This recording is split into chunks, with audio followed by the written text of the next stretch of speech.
Ya ini nggak pernah dilihat yang begini nih. Karena kita terbiasa dengan indikator-indikator material. Sama dengan polanya hakim MK itu. Ya kan? Menganggap nepotisme itu suatu benda yang harus dilihat. Nah itu cara berpikirnya hakim-hakim MK itu. Sudahlah, kita nggak masuk ke situ, tambah pusing kita nanti. Ya. Tapi maksud saya begini, dan mereka kan juga dirampas kebebasan berpendapatnya, kebebasan berpikirnya dirampas. Salah satu praktek merampas kebebasan berpikir berpendapat dari publik ini adalah mau mengungkap dosa-dosa masa lalu orang. Ya dia pilih diam. Jadi ada teman saya ingin menggugat undang-undang kepolisian agar kepolisian itu di bawah presiden. Tidak di bawah presiden, tapi di bawah kementerian. Proses perbaikan permohonan sudah dilakukan. Beberapa hari kemudian ditarik, saya tanya sama dia, kenapa kamu tarik? Habis, dia polisi tahu kalau saya kawin lagi, jadi itu mau diungkap, padahal itu rahasia akan penuh. Jadi dari publik ini mau bertindak, mau jadi pejabat memang nggak boleh ada dosanya. Jadi ada ini kalau pengen jadi pejabat, pastikan dirimu nggak ada dosa. Ya. Kalau ada dosanya diungkit, apalagi sejak digital sekarang. Ibu dan Bapak, kita sambut Pak Suparman Marzuki.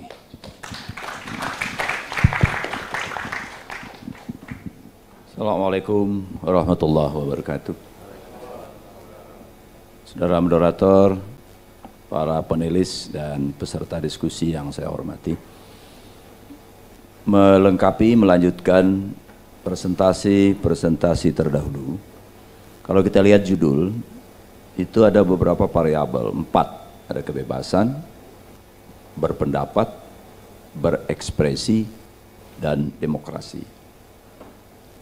Kebebasan adalah dikategorikan sebagai hak yang fundamental. Dalam konsep hak asasi manusia disebut sebagai hak yang fundamental, salah satu. Dan hak yang paling klasik. Karena dulu manusia ini nggak punya hak. Di masa lalu itu manusia itu objek saja, bisa diperjualbelikan, bisa dipertukarkan. Bukan subjek hukum. Jadi kalau kita belajar ilmu hukum itu ada subjek hukum, ada objek hukum. Dan manusia itu objek. Nggak ada hak. Zaman dahulu kala naik kuda aja nggak boleh kok, orang biasa itu. Ya. Nenek kakek saya itu nggak boleh sekolah. Oleh Belanda nggak boleh sekolah. Memang harus bodoh. Jadi implikasi dari ketiadaan kebebasan itu telah menurunkan kualitas manusia. Ini yang nggak disadari oleh banyak pemerintahan. Amartya Sen itu dalam risetnya mengatakan bahwa kesejahteraan manusia dan kesejahteraan suatu bangsa itu jauh lebih bernilai bila ada kebebasan di dalam negara itu, jauh lebih tinggi kualitasnya ketimbang indikator domestik bruto. Itu hasil riset.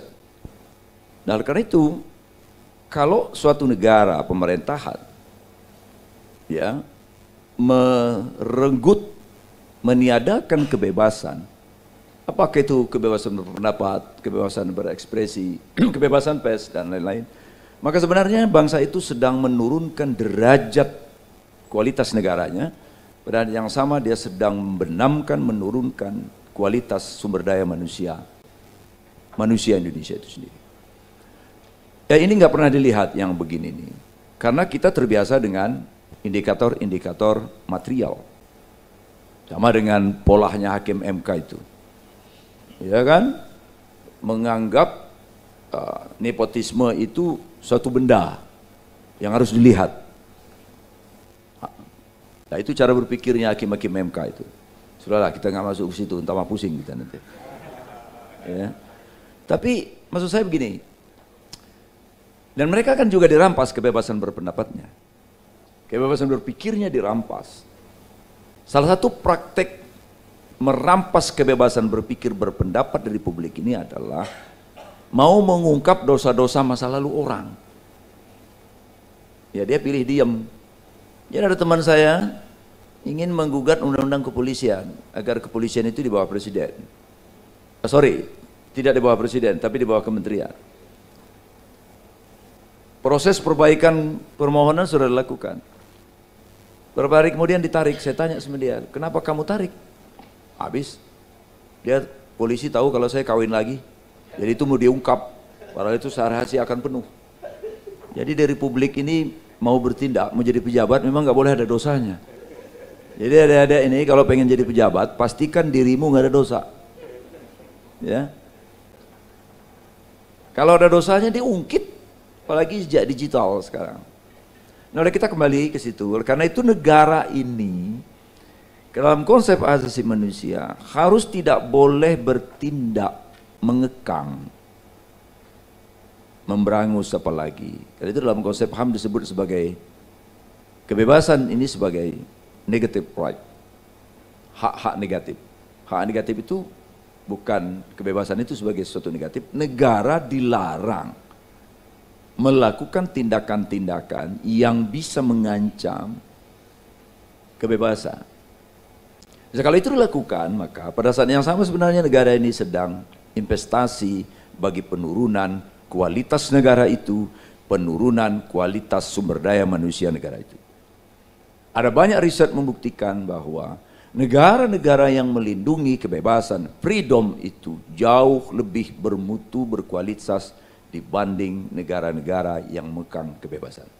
Barangkali itu saja moderator, terima kasih. Assalamualaikum warahmatullahi wabarakatuh.